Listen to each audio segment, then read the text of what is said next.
Subscribe करू DMM music का हमरा सबक ऑडियो वीडियो सुनबाक लेल बेल आइकन दबेनाइ नहीं बिसरब।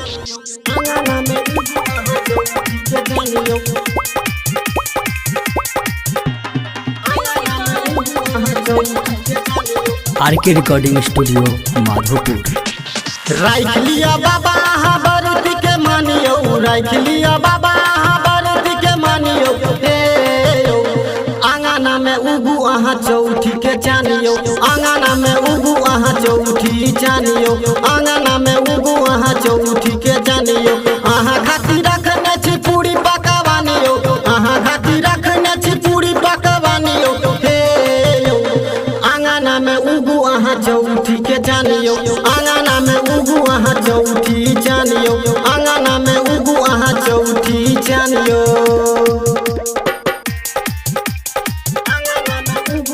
चौठी के जानियो, चौठी के जानियो, आंगना में उगू अहाँ चौठी के जानियो। आंगना निपाओ लाड़ी पन पड़ाओल, खीर पूरी के रस चंगेरा सजाओल, खीर पूरी के रस चंगेरा सजाओल। आंगना निपाओ लाड़ी पन पड़ाओल, खीर पूरी के रस चंगेरा सजाओल। संगे ओरियल हम मधुर मिठानियो, संगे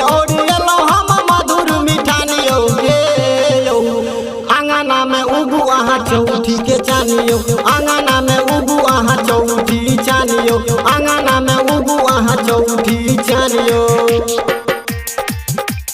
आंगना में उगू अहाँ चौठी के जानियो, चौठी के जानियो, आंगना में उगू अहाँ चौठी के जानियो। उगियो सबेरे जुनी करियो विलंबियो, विनती करछ बाबा सुनु अविलंबियो।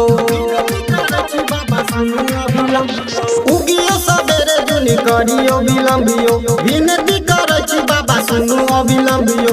भोरे सकेने छी हमारा के ओरियानियो, भोरे सकेने छी हमारा के ओरियानियो। हे यो आंगना में उगू अहाँ चौठी के जानियो, आंगना में उगू अहाँ चौठी जानियो,